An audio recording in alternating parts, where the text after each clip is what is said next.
Hello everyone, आशा है आप सब बहुत अच्छे होंगे। आज हम कक्षा 5 हिंदी का पाठ 4 जिसका नाम है सांकेन, इसे पढ़ेंगे, समझेंगे और इसके प्रश्न उत्तर पूरे करेंगे। तो सबसे पहले इस शब्द का मतलब समझते हैं। ये है सांकेन। सांकेन का मतलब होता क्या है? सांकेन हमारा जो देश है भारत, उसमें एक प्यारा सा राज्य है अरुणाचल प्रदेश।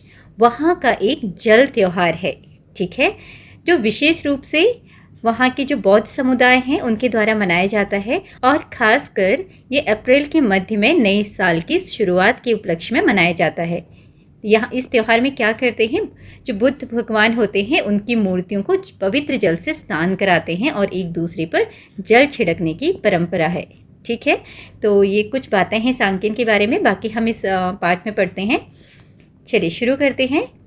अरुणाचल प्रदेश में चौखाम के मंडल कार्यालय में वल्लरी के पिताजी एक अधिकारी हैं। तो इस कहानी में एक लड़की है जिसका नाम है वल्लरी, ठीक है, और उसके जो पिताजी हैं वो अरुणाचल प्रदेश में एक जगह है जिसका नाम है चौखाम। वहाँ के डिविजनल ऑफिस, मंडल कार्यालय मतलब डिविजनल ऑफिस में एक अधिकारी हैं। अधिकारी मतलब ऑफिसर, ठीक है। तो जो वल्लरी हैं उसके पिताजी अरुणाचल प्रदेश में काम करते हैं, वहाँ पर वो अधिकारी हैं। इस बार उन्होंने दिल्ली से अपने परिवार को भी अपने पास बुला लिया है। तो जो इनके पिताजी हैं वो तो अरुणाचल प्रदेश में काम करते थे, लेकिन ये सारे लोग कहाँ रहते हैं? वल्लरी और उसका परिवार कहाँ रहते होंगे? दिल्ली में। तो यहाँ बताया गया है कि इस बार जो पिताजी हैं उन्होंने अपने परिवार को दिल्ली से कहाँ बुला लिया? अरुणाचल प्रदेश, जहाँ वो रहते हैं चौखाम में। कहाँ दिल्ली की भीड़ भरी सड़कें, हॉर्न बजाती हुई कारें और बसें, आदमियों की लंबी लंबी कतारें, और कहाँ चौखाम का खुला और शांत वातावरण। तो यहाँ पर दिल्ली और जो चौखाम दो अलग अलग जगह हैं, ठीक है। तो इनके बारे में बताया है कि दोनों में क्या अंतर है।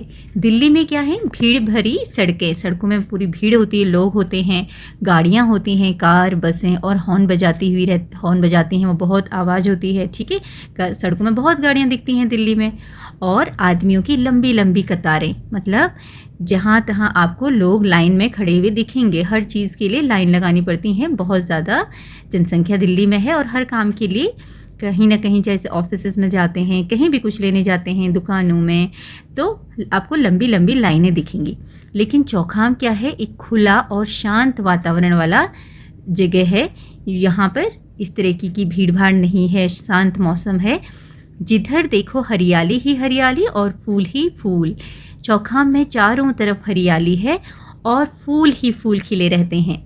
यहाँ के लोगों के मुखों पर सदैव मुस्कान बनी रहती है, और जो चौखाम के लोग हैं उनके मुखों पर मतलब चेहरे पर हमेशा क्या होती है? मुस्कान, हमेशा मुस्कान रहती है, वो खुश रहते हैं। एक दिन वल्लरी को उसके मित्र चावतान ने अपने घर बुलाया। तो यहाँ पर वल्लरी का एक मित्र है, दोस्त, जिसका नाम है चावतान। उसने अपने घर बुलाया। वल्लरी अपने पिताजी के साथ चावतान के घर गई। उस समय चावतान के पिताजी घर की सफाई कर रहे थे। वल्लरी और उसके पिताजी को देखकर उन्होंने सफाई का काम छोड़ दिया और उन दोनों का स्वागत किया। तो यहाँ पर बताया है कि जो वल्लरी है एक दिन अपने जो मित्र है चावतान, उसके घर गई और अपने पिताजी को भी साथ में लेकर गई। और जो वल्लरी है, जब वो उनके घर पहुँचे, अपने दोस्त के घर, चावतान के घर पहुँचे उसके पिताजी और वो, तो उस समय जो चावतान है उसके पिताजी घर की साफ़ सफाई कर रहे थे। और जैसे ही उन्होंने वल्लरी और उसके पिताजी को देखा तो उन्होंने काम जो कर रहे थे वो साफ़ सफाई का, उसको छोड़ दिया और उन दोनों का स्वागत किया। वेलकम करते हैं ना जब हमारे घर में कोई मेहमान आते हैं, तो उसी तरीके से उन्होंने भी इन दोनों का स्वागत किया। चावतान की माताजी कई प्रकार के पकवान ले आई। अब यहाँ पर जो चावतान की माताजी हैं वो अलग अलग तरह के खाने की चीज़ें, पकवान लेकर आई उनके लिए, जैसे हम अपने मेहमानों को खिलाते हैं अलग अलग तरह की अच्छी अच्छी चीज़ें। ये पकवान बहुत स्वादिष्ट थे, मतलब जो पकवान थे बहुत ज़्यादा अच्छे थे स्वाद में। वल्लरी और उसके पिताजी पकवान खाने लगे। अब जो भी पकवान माताजी लेकर आई थी तो वल्लरी और उसके पिताजी वो खाने लगे। तभी वल्लरी ने देखा कि सड़क पर एक शोभा यात्रा निकल रही है। शोभा यात्रा बोलते हैं जुलूस को। आपने देखा होगा बहुत सारे लोग एक साथ इकट्ठा होकर नाचते गाते हुए जाते हैं और भगवानों की यात्रा निकालते हैं, शोभा यात्रा निकालते हैं, ठीक है। तो उसको क्या बोलते हैं हम? जुलूस। इसको हिंदी में जुलूस भी बोला जाता है। तो इस तरीके से उसने वहाँ पर भी एक शोभा यात्रा देखी सड़क पर। शोभा यात्रा में बहुत से लोग थे। यहाँ पर आप चित्र देख सकते हैं शोभा यात्रा का, ठीक है। बहुत सारे लोग नाचते गाते हुए जा रहे थे।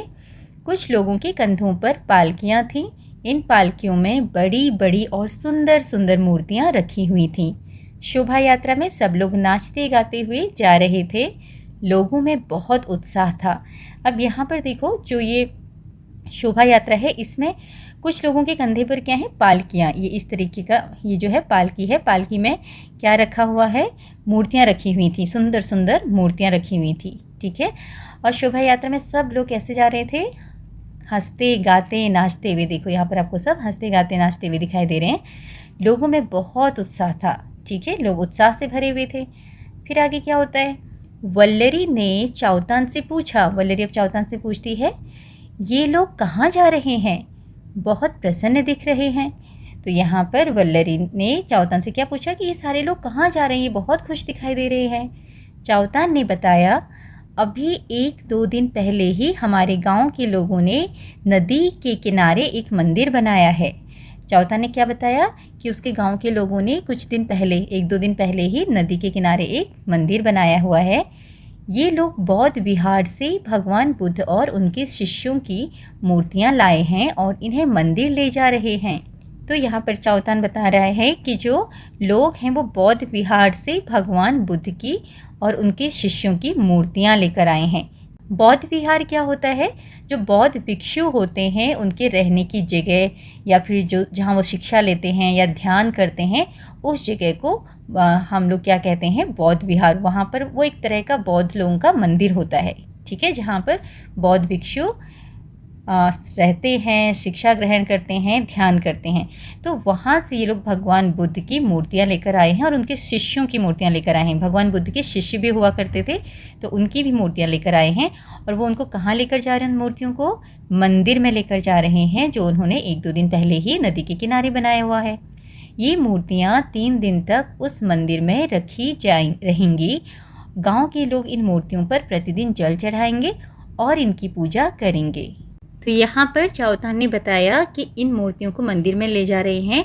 उसके बाद इन क्या करेंगे? 3 दिन तक इन मंदिर में रखी रहेंगी ये मूर्तियाँ, और गांव के लोग उन मूर्तियों पर रोज़ आकर जल चढ़ाएंगे और इनकी पूजा करेंगे।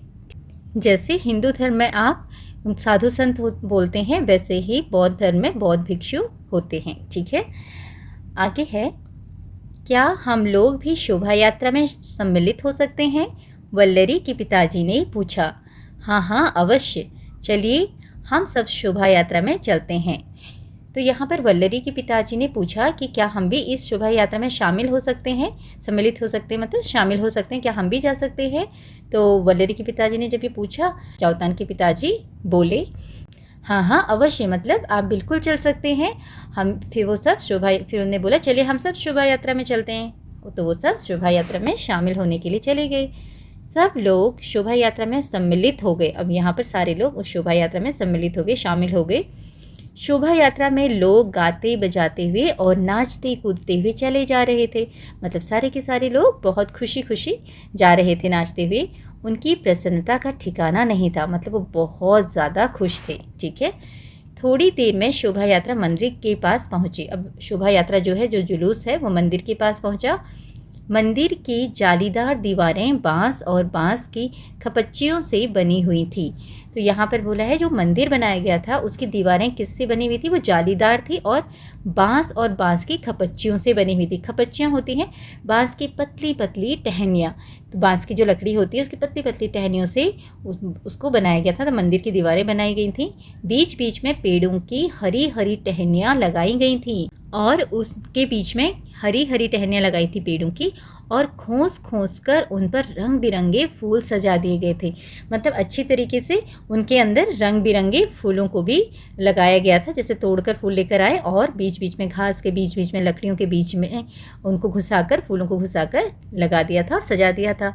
इतना सादा और सुंदर मंदिर वल्लरी ने पहले कभी नहीं देखा था। तो तो ये जो मंदिर था वो बहुत ही साधारण सा था, सिंपल सा, सादा मतलब साधारण, सिंपल और बहुत सुंदर। और वल्लरी ने ऐसा मंदिर पहले कभी नहीं देखा था। देखते देखते भीड़ मंदिर के द्वार पर एकत्रित होने लगी। सारे के सारे लोग कहाँ जाकर इकट्ठे हो गए? एकत्रित मतलब इकट्ठा होना, मंदिर के द्वार पर, मंदिर के दरवाजे पर खड़े हो गए सारे। बौद्ध भिक्षुओं ने मंत्र पढ़ते हुए इन मूर्तियों को पालकियों से उतारा और इन्हें मंदिर में रख दिया। तो जो बौद्ध भिक्षु थे, जो बौद्ध साधु संत थे, उन्होंने मंत्रों को पढ़ते हुए उन जो मूर्तियां थी उनको उन पालकी से जिसके ऊपर वो रखे हुए थे उनमें से नीचे उतारा और इनको मंदिर में रख दिया। ठीक है, अब वे इन मूर्तियों की पूजा करने लगे और इन पर जल चढ़ाने लगे। जैसे हम लोग भी मंदिर में पूजा करने जाते हैं और शिव भगवान की जो शिवलिंग होता है उस पर जल चढ़ाते हैं, ऐसे ही वो लोग क्या उन्हें उन मूर्तियों की पूजा की और उन पर सारी जो मूर्तियां हैं उन पर जल चढ़ाया। हंसी खुशी के इस वातावरण में वल्लरी ने देखा कि लोग एक दूसरे पर बाल्टियां भर भर कर पानी डाल रहे हैं। वे एक दूसरे के चेहरों पर चावल का आटा भी लगा रहे हैं। तो यहाँ पर वल्लरी ने क्या देखा, जब ये सारी पूजा पाठ हो रही थी उसके बाद लोग क्या कर रहे थे, एक दूसरे के ऊपर बाल्टियों से पानी डाल रहे थे। देखो यहाँ पर सारे लोग बाल्टियों से एक दूसरे के ऊपर पानी डाल रहे हैं और एक दूसरे के चेहरे पर चावल का आटा भी लगा रहे थे। तो इससे आपको कौन से त्यौहार की याद आती है? इस तरीके का जो त्यौहार मनाया जाता है जिसमें हम एक दूसरे पर रंगीन पानी डालते हैं, एक दूसरे के चेहरे पर गुलाल लगाते हैं, कौन सा त्यौहार होता है वो? होली। ठीक है, तो होली की तरह ये त्यौहार मना रहे थे। हाँ, यहाँ लिखा भी है, वल्लरी को होली की याद आ गई। उसने चाओतान से कहा, चाओतान भाई, लगता है कि लोग होली का त्यौहार मना रहे हैं, है ना? होली में भी ऐसे ही करते हैं। तो उसने क्या बोला चाओतान को कि ऐसा लग रहा है लोग होली मना रहे हैं। चाओतान बोला, तुम्हें मालूम नहीं, आज हमारे यहाँ सांकेन का त्यौहार है। वो कौन सा त्यौहार मना रहे थे अरुणाचल प्रदेश में लोग? सांकेन। आज से हमारा नया वर्ष आरंभ होता है। इस दिन से, जिस दिन सांकेन का त्यौहार मनाया जाता है, उस दिन से नया साल शुरू होता है उनका। ठीक है, नए साल की शुरुआत होती है। वल्लरी ने बताया, हमारे यहाँ भी होली से ही नया वर्ष आरंभ होता है। तो हमारे यहाँ भी हिंदू कैलेंडर के हिसाब से होली से होली के बाद नया साल शुरू हो जाता है। होली के दिन हम लोग भी एक दूसरे के ऊपर रंगीन पानी फेंकते हैं, है ना? कलरफुल जो पानी होता है जिसमें रंग मिला होता है वो एक दूसरे पर फेंकते हैं हम होली के दिन, और मुंह पर गुलाल लगाते हैं। होली के दूसरे दिन लोग एक दूसरे से मिलने जाते हैं। उस दिन लोग घरों में कई प्रकार की मिठाइयाँ और नमकीन बनाते हैं और अतिथियों का स्वागत करते हैं। तो होली के दिन यही होता है। होली वाले दिन, दूसरे दिन लोग एक दूसरे के घरों में जाते हैं, मिठाइयाँ बांटते हैं, लोग मेहमानों का स्वागत करते हैं, नमकीन बनाते हैं, उन्हें खाते हैं। तो इस तरीके से इस त्यौहार को मनाते हैं, होली के त्यौहार को। चाओतान ने बताया, आज शाम को हम लोग भी अपनी ताऊ जी के यहाँ जाएंगे। हमारी ताई जी ने भी विभिन्न प्रकार के पकवान बनाए होंगे। हम उन्हें प्रणाम करेंगे, वे हमें आशीर्वाद देंगे। कल मेरी बुआ जी और मेरे फूफा जी भी हमारे यहाँ आएंगे। तो ये सारी बातें चाओतान ने उसको बताया, अपने दोस्त को बताया। उसने क्या बोला कि आज शाम को हम लोग भी अपनी ताऊ जी के वहाँ जाएंगे। ताऊ जी कौन होते हैं? पिताजी के बड़े भाई। ठीक है, वहाँ पर हमारी ताई जी ने भी विभिन्न प्रकार के पकवान बनाए होंगे। चाओतान बोलता है कि मेरी ताई जी ने भी अलग अलग तरह के पकवान बनाए होंगे, खाने की चीज़ें बनाई होंगी। वहाँ जाकर हम उन्हें प्रणाम करेंगे, नमस्कार कहेंगे, उनका आशीर्वाद लेंगे और फिर मेरी बुआ जी और मेरे फूफा जी भी हमारे यहाँ आएंगे। कल मेरी बुआ जी और फूफा जी भी हमारे यहाँ आएंगे। तो वो बताता है कि उसकी बुआ जी और फूफा जी कौन होते हैं? बुआ जी के पति, वो भी हमारे घर पर आएंगे। इतने में किसी ने वल्लरी और उसके पिताजी पर एक बाल्टी पानी डाल दिया। वे भीग गए। अब यहाँ पर सब लोग एक दूसरे के ऊपर पानी डाल रहे थे, तो किसी ने वल्लरी और उसके पिताजी के ऊपर भी पानी डाल दिया और वो भीग गए। फिर तो लोग बहुत देर तक एक दूसरे पर पानी डालते रहे और सांकेन मनाते रहे। तो बहुत देर तक लोग इस त्यौहार को एक दूसरे के ऊपर पानी डालकर मनाते रहे। 3 दिन तक इसी तरह सांकेन मनाया जाता है। चाओतान ने बताया, तो चाओतान ने क्या बताया कि 3 दिन तक इसी तरीके से एक दूसरे के ऊपर पानी डालकर और एक दूसरे के चेहरे पर चावल का आटा लगाकर ये त्यौहार मनाया जाता है। तीसरे दिन बौद्ध भिक्षु इन मूर्तियों को पुनः पालकियों में रखकर बौद्ध विहार ले जाएंगे। वहाँ वे मंत्र पढ़ पढ़कर इन मूर्तियों को इनके स्थान पर रख देंगे।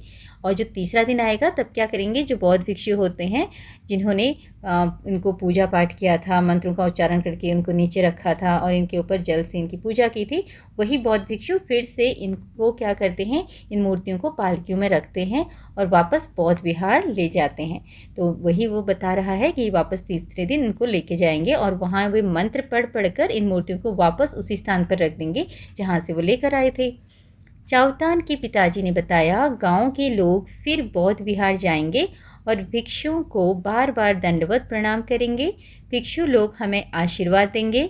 तो यहाँ पर चावतान के पिताजी क्या बोलते हैं कि 3 दिन पर जब मूर्तियाँ वापस बौद्ध विहार चली जाएंगी, उसके बाद गांव के लोग वहाँ बौद्ध विहार जाएंगे। वहाँ जो बौद्ध भिक्षु हैं उनके चरण स्पर्श करेंगे, दंडवत प्रणाम करेंगे, उनको प्रणाम करेंगे अच्छे से। और फिर जो भिक्षु लोग हैं वो उन लोगों को आशीर्वाद देंगे। और आशीर्वाद में वो क्या बोलते हैं, खेती फूले फले तुम्हारी, तुम्हें न हो कोई बीमारी, हिल मिलकर सब नाचें गाएं, नए साल में खुशी मनाएं। मतलब जो बौद्ध भिक्षु है वो लोगों को आशीर्वाद देते हैं कि तुम्हारी खेती फले फूले, मतलब कि तुम बहुत ज़्यादा आगे बढ़ो, तुम्हारी उन्नति हो, तुम्हें कोई बीमारी ना हो और तुम सब लोग मिलकर एक दूसरे के साथ रहो, खुशियाँ मनाओ, नाचो गाओ और नए साल में खुशी मनाओ। इस तरीके से वो आशीर्वाद देते हैं। तो यहाँ पर ये थी कहानी प्यारी सी। अब कुछ प्रश्न हैं बातचीत के लिए। पहला प्रश्न है, त्योहारों पर घरों में कई प्रकार की मिठाइयाँ और नमकीन बनाई जाती हैं। आपको कौन सी मिठाइयाँ और नमकीन अच्छी लगती हैं?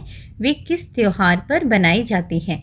तो यहाँ पर एक बात आपको बताई गई है जो आपको पता रहती है कि जब हमारे घरों में कोई हम त्यौहार मनाते हैं तो बहुत तरह की मिठाइयाँ और नमकीन बनाते हैं, है ना। तो ऐसे ही आपको कौन सी मिठाइयाँ और नमकीन अच्छी लगती हैं? तो यहाँ पर सबके उत्तर अलग अलग हो सकते हैं। हो सकता है किसी को गुलाब जामुन अच्छा लगता हो सकता है किसी को बर्फ़ी अच्छी लगती हो सकता है किसी को लड्डू अच्छा लगता हो, किसी को सेवइयाँ अच्छी लगती हों। तो यहाँ पर आपकी जो मनपसंद मिठाई है उसका नाम आप यहाँ पर बताएंगे। और जो मिठाई आपको पसंद है वे किस त्यौहार पर बनाई जाती हैं वो भी आपने बताना है।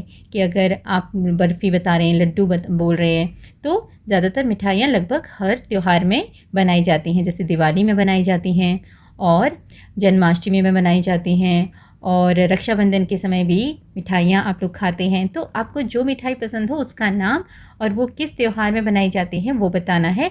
जैसे कि ईद में स्पेशल क्या बनाया जाता है, ईद में स्पेशल बनाया जाता है सेवइयाँ।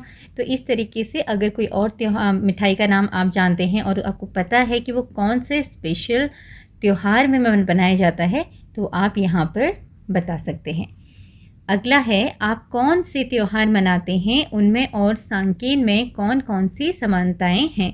मतलब आप कौन कौन से त्यौहार मनाते हैं पहले उनका नाम बताना है और फिर ये बताना है कि उनमें और जो सांकेन जो त्यौहार है उसमें कौन सी समानताएं हैं। समानताएं मतलब कौन सी बातें एक जैसी होती हैं। तो यहाँ पर आप बता सकते हैं आप कौन कौन से त्यौहार मनाते हैं, पहले उनके नाम बताएंगे। जैसे होली, दिवाली, ईद, रक्षाबंधन, दशहरा, ठीक है। जो भी त्यौहार हैं उनके नाम आप लिखेंगे यहाँ पर या बताएंगे।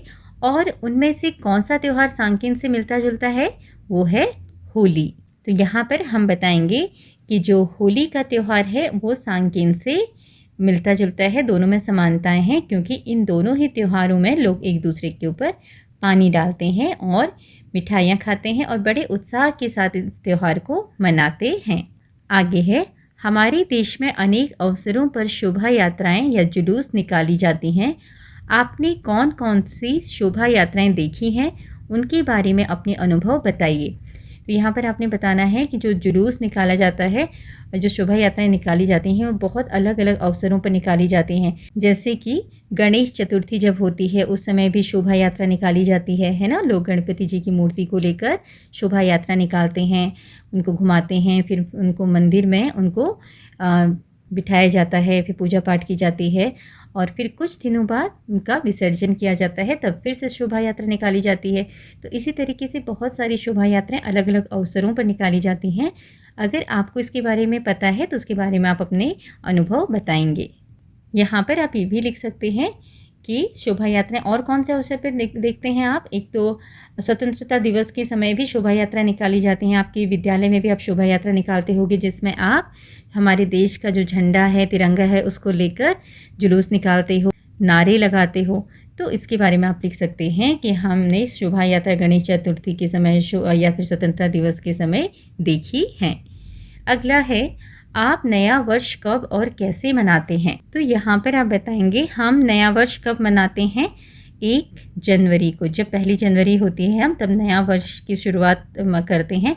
1 जनवरी को हम नया वर्ष मनाते हैं और इस दिन हम सभी को नव वर्ष की शुभकामनाएं देते हैं और खुशियाँ मनाते हैं, मिठाइयाँ बांटते हैं और नए साल में अपने घरों को भी हम अच्छे से सजाते हैं। तो ये बात आप यहाँ पर बताएंगे। आगे है पाठ से, प्रश्नों के उपयुक्त उत्तर के सामने तारे का चिन्ह बनाइए। यहाँ पर जो सही उत्तर है उसके सामने आपने तारे का चित्र बनाना है। सांकेन क्यों मनाया जाता है। सांकेन क्यों मनाया जाता है। दीपावली पर्व के कारण, नव वर्ष प्रारंभ होने के उपलक्ष्य में, नए मंदिर के उद्घाटन की प्रसन्नता में या बुद्ध पूर्णिमा के अवसर पर। तो यहाँ पर सही उत्तर है नव वर्ष प्रारंभ होने के उपलक्ष्य में। तो यहाँ पर आप इस तरीके से स्टार बनाएंगे। अगला प्रश्न है, भगवान बुद्ध का मंदिर कहाँ बना हुआ था। चिकित्सालय के पास। चिकित्सालय मतलब हॉस्पिटल, ठीक है, हॉस्पिटल के पास तो नहीं था।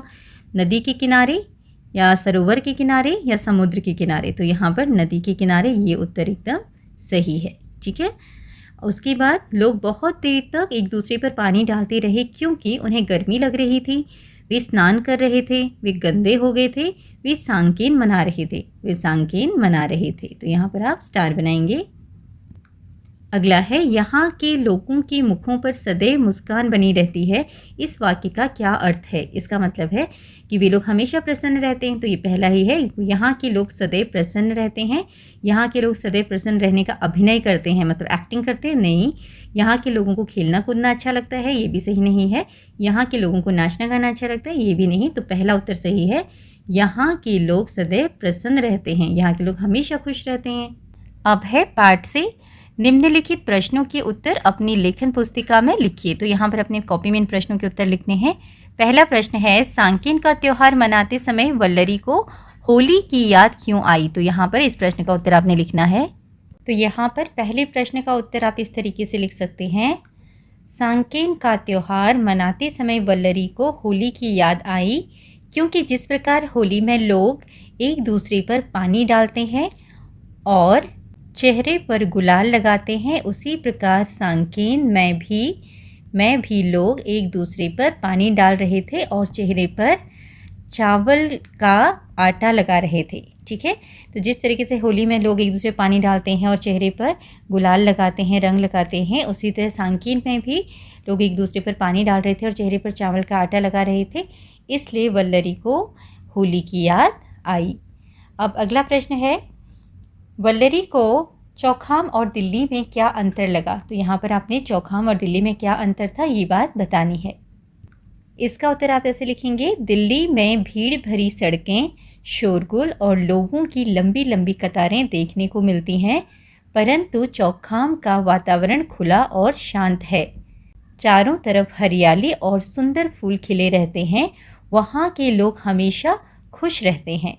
तो ये दो अंतर आप यहाँ पर बताएंगे। अगला है, मंदिर की सजावट कैसे की गई थी। यहाँ पर आप लिखेंगे, मंदिर की दीवारें बांस और खपच्चियों से बनी थीं, पेड़ों की हरी भरी डालियों और फूलों से दीवारों को सजाया गया था।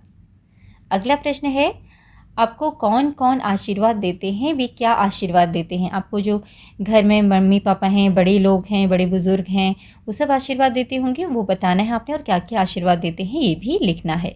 तो यहाँ पर आप इस तरह से उत्तर लिखेंगे, मुझे मेरे पिताजी, माताजी और सभी बड़े बुजुर्ग आशीर्वाद देते हैं। वे कहते हैं, सदा खुश रहो, खूब बड़े हो जाओ, खूब नाम कमाओ। तो और भी अगर आपको कोई अलग तरह का आशीर्वाद देता है तो वो भी आप यहाँ पर बताएंगे। आगे है, नीचे पाठ की कुछ पंक्तियों के भावार्थ दिए गए हैं। भावार्थ मतलब अर्थ, मीनिंग। भावार्थ का मतलब होता है किसी चीज़ का अर्थ। उदाहरण के अनुसार पाठ की उन पंक्तियों को लिखिए जो दिए गए भावार्थ पर आधारित हैं। तो यहाँ पर भावार्थ लिखा है, अर्थ लिखा है, शोभा यात्रा में लोग बहुत प्रसन्न दिखाई दे रहे थे और ये जो कहानी है उसमें कौन सी पंक्तियों से हमें पता चलता है, वो लिखी हुई हैं। शोभा यात्रा में सब लोग नाचते गाते हुए जा रहे थे, लोगों में उत्साह था, बहुत उत्साह था। तो ऐसे ही आपने क्या करना है, बाकी ये जो लिखा हुआ है मंदिर सुंदर सजा था, ऐसा लगता है कि लोग होली का त्यौहार मना रहे हैं। त्योहारों में सब एक दूसरे से मिलते जुलते हैं। तो यहाँ पर ये जो कहानी है उसकी कौन सी पंक्तियों से पता चलता है, ये वो पंक्तियाँ आपने यहाँ पर लिखनी है। तो यहाँ पर जो सबसे पहला है मंदिर सुंदर सजा था, ये आपको पाठ की किन पंक्तियों से पता चलता है। तो आप यहाँ पर ये जो पंक्तियाँ हैं, मंदिर की जालीदार दीवारें बांस और बांस की खपच्चियों से बनी हुई थी, बीच बीच में पेड़ों की हरी भरी टहनियाँ लगाई गई थीं और खोस खोस कर उन पर रंग बिरंगे फूल सजा दिए गए थे। यहाँ तक आप इस पर लिखेंगे। इससे पता चलता है कि मंदिर बहुत सुंदर था, ये सुंदर सजा हुआ था। तो यहाँ पर इन भावार्थ वाली पंक्तियों को लिख दिया है, ऐसे आप ढूंढ सकते हैं इन्हें कहानी में। पहला है मंदिर सुंदर सजा था, तो आप लिखेंगे मंदिर की दीवारों पर हरी भरी टहनियाँ और सुंदर सुंदर फूल सजा दिए गए थे। दूसरा है ऐसा लगता है कि लोग होली का त्यौहार मना रहे हैं, लोग एक दूसरे पर बाल्टियाँ भर भर कर पानी डाल रहे हैं। फिर है त्योहारों में सब एक दूसरे से मिलते जुलते हैं, आज शाम को हम सब भी अपने ताऊजी के यहाँ जाएंगे। तो ये हैं कुछ पंक्तियाँ जिनका भावार्थ यहाँ पर लिखा गया था। आगे है भाषा की बात। भाषा की बात में देखिए क्या है, नीचे दिए गए वाक्यों में रेखांकित शब्दों के समानार्थी शब्दों का प्रयोग करते हुए अपनी लेखन पुस्तिका में वाक्यों को पुनः लिखिए। यहाँ पर जो रेखांकित शब्द हैं, मतलब जिनके नीचे रेखा खींची है, जैसे मित्र, घर, गांव, नदी किनारे, पेड़ों, टहनियाँ, त्योहार, इनका अर्थ लिखना है। मतलब समानार्थी शब्द जिसको आप क्या बोलते हैं, पर्यायवाची शब्द भी बोलते हो, या इसका कोई दूसरा जो शब्द होता है इसके लिए हम इस्तेमाल करते हैं, उनको लिखकर इन वाक्यों को फिर से आपने अपनी कॉपी में लिखना है। तो यहाँ पर पहला वाक्य है क, एक दिन वल्लरी को उसके मित्र चावतान ने अपने घर बुलाया। तो यहाँ पर मित्र की जगह आप क्या लिख सकते हो, मित्र को और क्या कहते हैं, दोस्त। और यहाँ पर घर को लिख सकते हो आप आवास, रहने की जगह आवास। अब इस वाक्य को आपने फिर से लिखना है, एक दिन वल्लरी को उसके दोस्त चावतान ने अपने आवास पर बुलाया। ठीक है, यहाँ पर आवास पर ये आप और ऐड कर देंगे, आवास पर बुलाया। हमारे गांव के लोगों ने नदी के किनारे एक मंदिर बनाया है। तो यहाँ पर गांव और किनारे के लिए आप समानार्थी शब्द लिखेंगे। गांव को बोला जाता है ग्राम और किनारे को बोला जाता है नदी का किनारा, तट। ठीक है, अब वाक्य क्या बनेगा, हमारे ग्राम के लोगों ने नदी के तट पर एक मंदिर बनाया है। यहाँ पर तट पर, तट के साथ आप पर शब्द का इस्तेमाल करेंगे। अगला है बीच बीच में पेड़ों की हरी भरी टहनियाँ सजाई गई थीं। अब यहाँ पर पेड़ों की जगह आप लिख सकते हैं वृक्षों। वृक्षों कैसे लिखेंगे, व्र अक्षर और ओ की मात्रा। ठीक है, वृक्षों की हरी भरी टहनियाँ, टहनियों की जगह आप लिखेंगे डालियाँ, डालियाँ। तो यहाँ पर बीच बीच में वृक्षों की हरी भरी डालियाँ सजाई गई थीं, ये आप इस तरीके से लिखेंगे। फिर है आज हमारे यहाँ सांकेन का त्यौहार है। त्यौहार को आप लिख सकते हैं उत्सव। ठीक है, त्यौहार को लिखेंगे उत्सव, आज हमारे यहाँ सांकेन का उत्सव है। आगे है दिए गए उदाहरण को समझकर वाक्यों को पूरा कीजिए। पहला है क, जहाँ देखो हरियाली ही हरियाली और फूल ही फूल, मतलब हर जगह हरियाली है और फूल हैं। आगे है मैं समुद्र के किनारे गई जहाँ देखो डैश पानी। तो आप यहाँ क्या लिखेंगे, पानी ही पानी, पानी ही पानी। ग, मेरा गांव केरल में है जहाँ देखो नारियल के पेड़ ही पेड़, दो बार आएगा, बीच में ही शब्द आएगा। ठीक है, नारियल के पेड़ ही पेड़। घ है मुंबई में जिधर देखो, मुंबई में जिधर देखो क्या हुआ है, भीड़ ही भीड़ या इमारतें ही इमारतें। तो ये आप अपनी मर्जी से मुंबई के हिसाब से लिख सकते हैं। तो हम यहाँ पर लिख सकते हैं भीड़ ही भीड़। शहरों में, बड़े बड़े शहरों में भीड़ ज़्यादा होती है, तो भीड़ ही भीड़। आगे है डैश की दुकान में जहाँ देखो डैश। तो यहाँ पर आप चीज़ का नाम लिख सकते हैं, जैसे कपड़े की दुकान में, कपड़े की दुकान में जहाँ देखो कपड़े ही कपड़े, कपड़े ही कपड़े। इस तरीके से आप लिखेंगे। आगे रेखांकित शब्दों के वचन बदलकर वाक्य पूरा कीजिए। मतलब जिनके नीचे लाइन खींची हुई है, रेखा है, उनके वचन बदलने हैं। एक वचन से बहुवचन करना है, बहुवचन से एक वचन। ठीक है, अगर बहुवचन दिया है तो उसको एक वचन में करेंगे, एक वचन दिया है तो बहुवचन। जैसे पहला है, शोभा यात्रा में बड़ी मूर्ति की पालकी सबसे पीछे थी और छोटी मूर्तियों की पालकियाँ आगे थी। पालकी का बहुवचन पालकियाँ। ऐसे ही, बांस की खपचियाँ उधर रखी हैं, एक डैश मुझे दे दीजिए। एक खपची, एक के लिए क्या लिखेंगे? खपची, बड़ी की मात्रा इस तरीके से लगाएंगे। ख प, फिर आधा च और फिर ची। गंगा एक पवित्र नदी है, नदी का बहुवचन नदियाँ। भारत में अनेक पवित्र नदियाँ हैं। नदी क्या क्या बनाएंगे आप? नदियाँ। फिर मेरे जन्मदिन पर कई प्रकार की मिठाइयाँ थी, लेकिन मुझे रसगुल्ले की मिठाई, मिठाइयाँ का क्या होगा? मिठाई, क्योंकि एक होगा तो मिठाई और बहुत सारी होंगी तो मिठाइयाँ। मुझे रसगुल्ले की मिठाई सबसे अच्छी लगती है।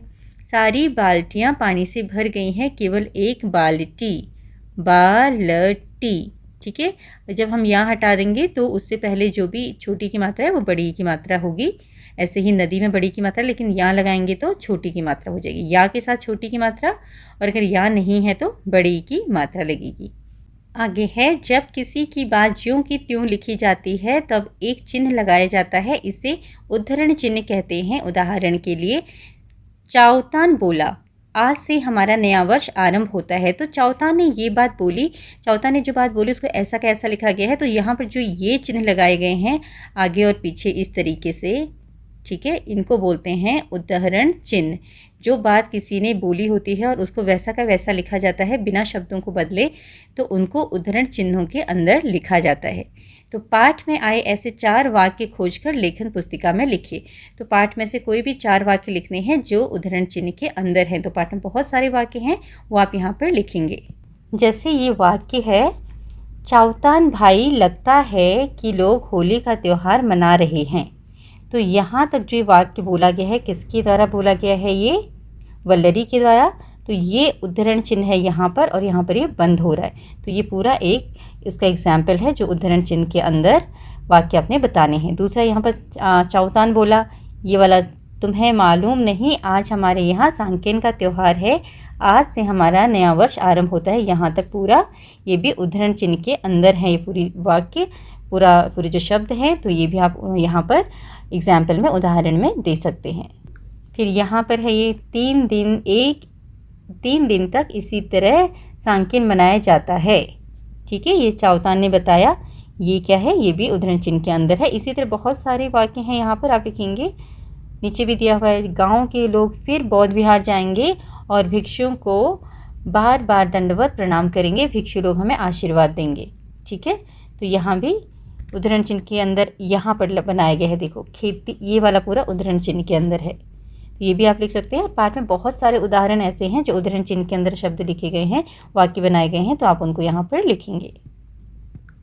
आगे है, पाठ में से चुनकर कुछ शब्द नीचे दिए गए हैं, इन्हें हिंदी वर्णमाला के क्रम में लिखिए। जैसे क्रम क्या होता है? सबसे पहले क, कमल, ख, खरगोश, ग, गगन, क से कमल, ख से खरगोश, ग से गगन, ये क्रम होता है वर्णमाला का। तो यहाँ पर जो शब्द दिया गया है, करेला, समय, मठ, तट, नमकीन, जल, वन, मटका, इनको क्रम में लिखना है। तो सबसे पहले जैसे क से करेला, इसको पहला नंबर देंगे। ठीक है, करेला सबसे पहले आएगा क्योंकि क से शुरू हुआ है। उसके बाद कौन सा शब्द होता है, करेले के बाद कौन सा वाला आएगा, तो आपने क, ख, ग, घ इसी तरीके से हिसाब लगाना है और फिर बताना है। तो यहाँ पर हमने शब्दों को क्रम में लिख दिया। सबसे पहले करेला, जल, तट, नमकीन, मटका और मठ। अब ये दोनों मौ से शुरू होते हैं, तो पहला वाला तो सेम है, एक जैसा है, तो हम दूसरा वाला देखेंगे। ट पहले आता है, फिर ठ आता है, तो हम ट, मटका को पहले रखेंगे। ठीक है, मटका, मठ, उसके बाद वन, फिर समय। इस तरीके से आप इनको लिखेंगे। फिर है पाठ से आगे, आपके घर में त्योहारों के लिए कौन कौन सी तैयारियां की जाती हैं, वो आपने यहाँ पर बताना है। तो यहाँ पर आप इस तरीके से बता सकते हैं कि आपके घरों में त्योहारों के लिए कौन कौन सी तैयारियां की जाती हैं। आप लिखेंगे, हमारे घर में त्योहारों के लिए निम्नलिखित तैयारियां की जाती हैं। निम्नलिखित मतलब नीचे जो लिखे हुए हैं। सबसे पहले घर की साफ सफाई की जाती है, घर को त्योहार के अनुसार सजाया जाता है। जो भी त्योहार होता है उसके हिसाब से घर को सजाते हैं। जैसे दिवाली में आप बहुत सारे दिए जलाते हैं, लाइट्स लगाते हैं, ठीक है, रोशनी करते हैं और रंगोली बनाते हैं। ऐसे ही बहुत सारी तरह से सजावट की जाती है। विभिन्न प्रकार के पकवान बनाए जाते हैं और त्यौहार के अनुसार बहुत सारे पकवान भी बनाए जाते हैं। त्यौहार से संबंधित चीज़ों की खरीदारी की जाती है और त्यौहार के लिए हमें जो भी चीज़ें चाहिए उसके लिए बाज़ार से खरीदारी भी की जाती है, सामान खरीद कर लाते हैं और घर में पूजा पाठ होती है और आखिरी में क्या करते हैं, पूजा पाठ करते हैं और त्यौहार मनाते हैं। अगला प्रश्न है, आपके घर पर त्योहारों के समय कौन कौन क्या क्या काम करता है, सूची बनाइए। तो यहाँ पर आपने बताना है त्योहार के समय आपके घर में घर का कौन सा सदस्य क्या काम करता है। इसका उत्तर आप इस तरह लिखेंगे, हमारे घर पर त्योहारों के समय सब मिलजुल कर काम करते हैं। ठीक है, सब मिलजुल कर काम करते हैं सभी के घरों में। तो यहाँ पर सबसे पहले लिखा है, मैं और मेरा भाई घर को सजाते हैं। तो यहाँ पर मैं और मेरी बहन, तो आप यहाँ पर जो भी भाई बहन हैं वो इस तरीके से बता सकते हैं, मैं और मेरा भाई या हम सब भाई बहन घर को सजाते हैं। पिताजी बाजार से सामान लाते हैं। बाजार से सामान लाने का काम किसका है, पिताजी का। माताजी तरह तरह के पकवान बनाती हैं। त्यौहार के लिए जिस भी पकवान की ज़रूरत होती है वो कौन बनाता है, माताजी। मिठाइयाँ वगैरह बनाती हैं और भी चीज़ें बनाती हैं। और दादाजी और दादी जी पूजा से संबंधित तैयारी करवाते हैं। और दादा दादी क्या करते हैं, वो देखते हैं कि पूजा के लिए किस किस चीज़ की ज़रूरत है तो उसकी वो तैयारी करवाते हैं। फिर हम सब मिलकर पूजा करते हैं और त्यौहार मनाते हैं। आखिरी में घर के सारे सदस्य मिलकर पूजा करते हैं और त्यौहार मनाते हैं। ठीक है, तो इस तरीके से आप अपना उत्तर लिख सकते हैं। अगला प्रश्न है, हमारे देश में लोग अनेक प्रकार से अभिवादन करते हैं। अभिवादन मतलब जब एक दूसरे से मिलते हैं, एक दूसरे को विश करते हैं, नमस्कार करते हैं, है ना, उसको बोला जाता है अभिवादन करना।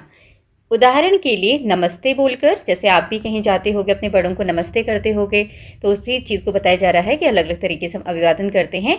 आपके राज्य में क्या बोलकर अभिवादन किया जाता है, एक सूची बनाइए। तो यहाँ पर जैसे एग्जाम्पल के लिए दिया है, उदाहरण के लिए दिल्ली में नमस्कार बोला जाता है। ऐसे और जगहों पर क्या क्या बोला जाता है, अभिवादन के लिए कौन सा शब्द इस्तेमाल किया जाता है, वो आपने यहाँ पर लिखना है। तो यहाँ पर कुछ उदाहरण लिख दिए हैं राज्यों के नाम और वहाँ अभिवादन के लिए कौन से शब्द इस्तेमाल किए जाते हैं। जैसे हरियाणा में राम राम जी, पंजाब सत श्री अकाल, तमिलनाडु वनक्कम, मिजोरम चिबई। ठीक है, तो इसके अलावा आप जो जहाँ रहते हो अगर वहाँ कुछ और बोला जाता है नमस्कार को, तो वो भी आप यहाँ पर बता सकते हैं। आगे है, सोचिए और लिखिए।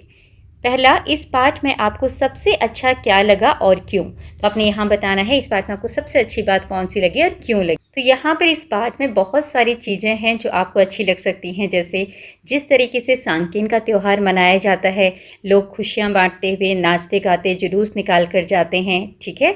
या फिर जिस तरीके से मंदिर को सजाया जाता है और बहुत खूबसूरत सा, और एक साधारण से मंदिर को बहुत खूबसूरत बनाया जाता है, वो अच्छा लगा। या जिस तरीके से मूर्तियों को लेके जाया जाता है वो अच्छा लगा। या फिर जिस तरीके से सांकेन के त्यौहार में होली की तरह लोग एक दूसरे पर पानी डालते हैं, एक दूसरे के चेहरे पर आटा लगाते हैं, वो अच्छा लगा। तो कोई भी बात जो आपको यहाँ पर अच्छी लगी वो आप यहाँ पर बताएं। तो इस आंसर को आप इस तरह से लिख सकते हैं, मुझे इस पाठ में सांकेन त्यौहार को मनाने का तरीका सबसे अच्छा लगा क्योंकि इसे लोग मिलजुल कर नाचते गाते हुए और आपस में खुशियाँ बांटते हुए मनाते हैं। आगे है, नीचे दिए गए उदाहरण को देखकर आगे की कड़ी बनाइए। जैसे यहाँ लिखा है गेहूँ, गेहूँ से क्या बनता है, आटा, और गेहूँ से दलिया भी बनता है, ठीक है। अब आटा से क्या बनता है, रोटी भी बनती है और पूरी भी बनती है, और दलिया से हलवा बनता है। तो इसी तरीके से आपने आगे जो शब्द दिए गए हैं, चीज़ों के नाम लिखे गए हैं, बताना है उनसे क्या क्या बनता है और वो आगे जो क्रम है उसको बढ़ाना है। जैसे दूध से क्या बनता है, मक्खन, आप यहाँ लिखेंगे दूध से मक्खन बनता है।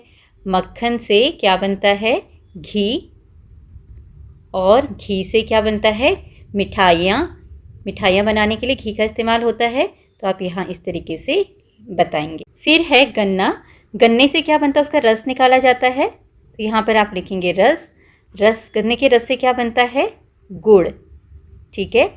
गन्ने के रस से गुड़ बनता है और गुड़ से गुड़ पारे और बहुत सारी और मिठाइयाँ जैसे लड्डू, गुड़ के लड्डू, वो भी बनते हैं। तो वो आप यहाँ पर लिखेंगे। तो यहाँ पर आप लिखेंगे गुड़ पारे, जैसे शक्कर पारे, नमक पारे, ऐसे गुड़ पारे भी होते हैं। फिर है चना, फिर यहाँ आगे है चना। अब चने को जब पीसते हैं उसका आटा बनता है, उसको क्या बोलते हैं? बेसन। तो चना से बनता है बेसन, और बेसन से क्या बनता है? बेसन से पकौड़े भी बनते हैं और बेसन से कड़ी भी बनती है। तो वो आप यहाँ पर लिखेंगे पकौड़े। और पकौड़े से आगे कुछ नहीं बनता। पकौड़े का इस्तेमाल आप लिख सकते हैं, कड़ी में इस्तेमाल होता है, वो आप यहाँ पर बता सकते हैं, लेकिन स्पेशल पकौड़े से कोई नई चीज़ नहीं बनती है, तो इसको हम यहीं पे रोक सकते हैं। और आपके दिमाग में कोई और चीज़ आए कि बेसन से कुछ और बनता है, फिर उससे कुछ और बनता है आगे, तो आप यहाँ पर बता सकते हैं। फिर है चावल। चावल से क्या बनता है? आटा। चावल के आटे से रोटियाँ भी बनती हैं, ठीक है, आप लिख सकते हैं रोटियाँ इस तरीके से। और उस रोटियों से आगे कुछ नहीं बनेगा, तो आप यहाँ पर इसको रोक सकते हैं। और इसके अलावा चावल से, जैसे आप यहाँ आटा लिखा हुआ है, यहाँ से आप लिख सकते हो चावल से खीर भी बनती है, ठीक है, और चावल की नमकीन भी बनते हैं। और इसी तरीके से जैसे और भी चीज़ें हैं, 1 से 2 चीज़ें बनती हैं, तो वो आप यहाँ पर लिख सकते हैं। आगे है, अपने मित्र को सांकेन के बारे में पूरे दिन का आंखों देखा वर्णन अपनी लेखन पुस्तिका में लिखकर बताइए। आपने सांकेन के बारे में पूरी बातें जो आपने देखा उसके बारे में सारी बात अपने दोस्त को बतानी है, और उसे किस में लिख के बतानी है? लेखन पुस्तिका में, ठीक है। आपकी जो नोटबुक है उसमें आप लिखेंगे कि क्या क्या आपने देखा, क्या क्या हुआ। आपकी सहायता के लिए कुछ मुख्य संकेत संकेत बिंदु नीचे दिए गए हैं, ठीक है। तो यहाँ से आपको एक हेल्प मिल जाएगी, यहाँ से सहायता ले सकते हैं हम। जैसे आप क्या क्या लिख सकते हैं? स्वागत, पकवान, शोभा यात्रा, मूर्तियाँ, मंदिर, एक दूसरे पर पानी डालना, मिलजुल कर खुशी मनाना, पालकी, बांस की खपच्चियाँ, भगवान बुद्ध का मंदिर, बौद्ध भिक्षु, होली, आशीर्वाद, घर, फूल। इन सभी शब्दों का इस्तेमाल करके आप अपनी पूरी कहानी बना सकते हैं। आप इन शब्दों के अतिरिक्त अन्य शब्दों की भी सहायता ले सकते हैं। ये शब्द आपकी अपनी भाषा से भी हो सकते हैं। तो यहाँ पर आप अपने शब्दों का इस्तेमाल भी कर सकते हैं इस कहानी को लिखने के लिए। तो इसका उत्तर आप इस तरह से लिख सकते हैं। प्रिय मित्र राम, कुछ समय पहले मैं अपने परिवार के साथ अरुणाचल प्रदेश गया था। उस समय वहाँ सांकेन का त्यौहार मनाया जा रहा था। हमने वहाँ एक शोभा यात्रा देखी जिसमें बहुत सारे लोग नाचते गाते हुए जा रहे थे। कुछ लोगों के कंधों पर पालकियाँ थीं और उन पालकियों में भगवान बुद्ध की बहुत सुंदर मूर्तियाँ रखी हुई थीं। हम सब भी उस शोभा यात्रा में शामिल हो गए। शोभा यात्रा एक मंदिर के पास पहुंची जो बांस और बांस की खपच्चियों से बना हुआ था और फूलों से सजाया गया था। मंदिर बहुत ही सुंदर था। फिर बौद्ध भिक्षुओं ने मंत्र पढ़ते हुए मूर्तियों को पालकियों में से उतार कर मंदिर में रख दिया। फिर उनकी पूजा की और जल चढ़ाया। उसके बाद सभी लोगों ने एक दूसरे पर खूब पानी डाला और चेहरों पर चावल का आटा लगाया। इसे देखकर मुझे होली की याद आ गई। यह त्यौहार 3 दिन तक मनाया जाता है। अगले दिन लोग एक दूसरे से मिलने के लिए उनके घर जाते हैं। 3 दिन के बाद मंदिर में रखी मूर्तियों को पालकियों में रखकर वापस बौद्ध विहार ले जाते हैं। वहां जाकर गांव के लोग भिक्षुओं को दंडवत प्रणाम करते हैं और भिक्षु उन्हें आशीर्वाद देते हैं। आगे है मेरी कलाकारी। यहाँ कुछ प्राणियों के चित्र दिए गए हैं जिन्हें सूखे पत्तों से बनाया गया है। इन प्राणियों को पहचानिए और पत्तों से किसी भी प्राणी की आकृति बनाकर नीचे दिए गए स्थान पर चिपकाइए। तो यहाँ पर आप देख सकते हैं अलग अलग से प्राणी हैं, जैसे कि ये मोर है, कछुआ है, हाथी है, तो इन्हें पत्तों से बनाया गया है। ऐसे ही आप भी पत्ते से कोई प्राणी का इस तरीके का प्राणी बनाकर यहाँ पर इस जगह पर चिपकाएंगे। तो ये आपका प्रोजेक्ट है, ये आप कीजिएगा। आगे है पुस्तकालय से नीचे दिए गए बिंदुओं के आधार पर अरुणाचल प्रदेश के बारे में शिक्षकों और पुस्तकालय की सहायता से महत्वपूर्ण जानकारी जुटाइए। तो यहाँ पर आपने अरुणाचल प्रदेश के बारे में पता करना है कि अरुणाचल प्रदेश की राजधानी क्या है, पड़ोसी राज्य कौन कौन से हैं, भाषा क्या है, मुख्य फसल क्या है, त्यौहार कौन सा है, नृत्य कौन सा है, नृत्य मतलब वहाँ पर कौन सा डांस होता है, परिधान मतलब वो क्या पहनते हुए हैं, कपड़े कौन से पहनते हैं, वो सब इन्फॉर्मेशन जानकारी आपने इकट्ठी करनी है और यहाँ पर लिखना है। तो यहाँ पर कुछ जानकारी लिखती है, इस तरीके से आप बता सकते हैं। राजधानी है ईटानगर, पड़ोसी राज्य हैं असम और नागालैंड, भाषा है, मेन जो भाषा है वहाँ पर वो है अंग्रेजी और हिंदी। इसके अलावा वहाँ के जो लोकल लोग हैं वो अपनी कुछ भाषाओं का इस्तेमाल करते हैं, बट जो काम करने की भाषा, बोलचाल की ज़्यादा भाषा जो इस्तेमाल होती है वो है हिंदी और अंग्रेजी। मुख्य फसल हैं चावल और मक्का, और त्यौहार हैं लोसर, सोलुंग, न्योकुम, मोपिन। ठीक है, इस तरीके से आप त्यौहार बता सकते हैं। नृत्य हैं पोपिर, रोपी, बुइया। इसके अलावा और भी नृत्य होते हैं जैसे कि पोनुंग, रेखमपाड़ा, शेर व मयूर नृत्य। तो आप कुछ कुछ नृत्यों के नाम यहाँ पर लिख देंगे। परिधान है शॉल, स्कर्ट, ये लेडीज़ महिलाओं का है, और इस तरीके से पारंपरिक परिधान वो पहनते हैं। तो इस तरीके से आप इन्फॉर्मेशन इनके बारे में लिखेंगे। फिर है बूझो पहेली। बूझो पहेली, ज्योति को उसके जन्मदिन पर मिठाई बनाने के लिए उसकी माताजी ने दूध वाले भैया के पास 5 लीटर दूध लेने भेजा। दूध वाले भैया के पास दूध को मापने के 2 ही बर्तन थे, एक 4 लीटर का और दूसरा 3 लीटर का। दूध वाला कभी इस बर्तन में, कभी उस बर्तन में और कभी पतीले में दूध डाल रहा था। ज्योति ध्यानपूर्वक यह सब देख रही थी। उसे उत्सुकता थी कि आखिर वह 5 लीटर दूध कैसे दे सकेगा। ठीक है, ज्योति को यहाँ 5 लीटर दूध लाना था। उसकी माताजी ने 5 लीटर दूध मंगाया था, लेकिन दूध वाले के पास केवल 2 ही मापने वाले बर्तन थे। कौन से? एक 4 लीटर वाला और 3 लीटर वाला। तो ज्योति ये देख रही थी कि दूध वाला कैसे इन दोनों बर्तनों से 5 लीटर दूध उसको दे पाएगा। दूध वाले भैया ने उसे 5 लीटर दूध दे दिया, जिसे लेकर वह घर आ गई। शाम को जन्मदिन के उत्सव पर उसने मित्रों को यह रोचक बात बताई, और उसने फिर अपने दोस्तों को ये सारी बात बताई। और उसने पूछा कि बताओ, दूध वाले ने उसे 5 लीटर दूध कैसे दिया होगा। तो यहाँ पर उसने अपने जन्मदिन पर अपने सारे दोस्तों को बात बताते हुए बोला कि बताओ कैसे उसने 4 लीटर वाले और 3 लीटर वाले बर्तन से 5 लीटर दूध दिया होगा। अब आप बताइए कि ज्योति ने अपने मित्र को उत्तर में क्या बताया होगा। तो यहाँ पर इसका उत्तर आप कैसे बता सकते हैं। मान लीजिए उसके पास क्या था, एक 4 लीटर वाला था। ये पतीला मान लो, उसके पास जो बर्तन है मान लो ये 4 लीटर वाला है, और ये एक छोटा वाला है जो कि 3 लीटर वाला है। ठीक है, ये 4 लीटर हम ऐसे लिख लेते हैं, और ये 3 लीटर। और ज्योति का जो पतीला है जिसमें उसको बर्तन है वो कितना है, वो 5 लीटर का है। ठीक है, ये है 5 लीटर का। अब ये क्या करेगा, 4 लीटर को पूरा भर लेगा। ठीक है, दूध से भर लेगा, और इस 4 लीटर को वो क्या करेगा, इस 3 लीटर वाले में यहाँ से इधर इसने दूध डाला। जब इसने दूध डालेगा डालेगा डालेगा यहाँ तक 3 लीटर तो पूरा भर जाएगा, और जब दूध डालेगा तो इसमें कुछ अमाउंट बच जाएगा, है ना। मान लीजिए इतना बच गया, क्योंकि तो 4 लीटर था और उसने 3 लीटर में भर गया, तो कुछ तो 1 लीटर यहाँ पर बच जाएगा।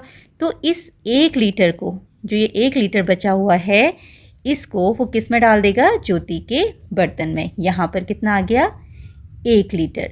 1 लीटर दूध यहाँ आ गया, ये वाला। ठीक है, 1 लीटर। अब जो बचा वो 1 लीटर यहाँ आ गया। अब वो क्या करेगा, जो उसका ये 4 लीटर वाला था वो खाली हो गया। अब इस 4 लीटर वाले को फिर से उसके पास जो दूध होगा उसमें से 4 लीटर पानी इसमें डाल देगा। ठीक है, पूरा भर देगा। तो यहाँ पर जब ये 4 लीटर दोबारा से इसमें फिर से भर देगा, उस 4 लीटर को ये कहाँ डाल देगा, इसी ज्योति के बर्तन में। तो यहाँ पर 1 लीटर तो पहले से था, और 4 लीटर और जोड़ देंगे इसमें, तो टोटल कितना बन गया, 5 लीटर। तो इस तरीके से ज्योति का 5 लीटर पूरा हो जाएगा। और जो 3 लीटर ऐसे रखा था उसको रखे रहने दो, दूध वाले के पास तो बहुत सारा दूध होता है ना। तो इस तरीके से वो ज्योति को तो पूरा 5 लीटर दूध दे देगा। कैसे, पहले उसने 4 लीटर वाले बर्तन को भरा, उससे 3 लीटर वाले में डाला, और 3 लीटर में जब डाला तो उसके पास 1 लीटर बच गया था 4 लीटर वाले में, उसको उसने ज्योति के बर्तन में डाल दिया यहाँ पर। ठीक है, फिर उसने दोबारा से 4 लीटर वाले को भरा, तो 4 लीटर पूरा भर गया। तो फिर से उसने 4 लीटर दूध ज्योति के बर्तन में डाल दिया, तो 1 लीटर पहले से हो गया था, और 4 लीटर और डाला, तो 5 लीटर यहाँ पर दूध ज्योति के बर्तन में हो गया। तो इस तरीके से आप इसको बता सकते हैं। आगे एक प्यारी सी कविता दी गई है आपके मनोरंजन के लिए, होली आई होली आई। आपने इसे पढ़ना है, गाना है और इन्जॉय करना है। तो चलिए इसको गाते हैं। कैसे बोलेंगे आप इसे, होली आई, देखो तो यह क्या क्या लाई। खेतों में लाई है सोना, चमक उठा उनका हर कोना। सरसों फूली, गेहूँ लहका, अमराई का आंगन महका। हवा नई होकर लहराई, होली आई। कोयल कुहकी गूंजे भौरे, पत्ते झूमे चिकने कोरे। फूल गया टेसू जंगल में, डूब गई दुनिया मंगल में। सूरज चंदा सब सुखदाई, होली आई होली आई। इस आंगन में मंजीरे खन के, उस आंगन में नूपुर रन के। ढोलक ठन के राह राह में, बालक बूढ़े सब छाह में। गली गली में फागे गाई, होली आई होली आई। जली होलिका चौराहों पर, लोग मिल रहे हैं राहों पर। जहाँ देखिए वहीं प्यार है, रंग और रस की बहार है। नाचो गाओ झूमो भाई, होली आई होली आई। तो ये प्यारी सी कविता लिखी है भवानी प्रसाद मिश्र जी ने।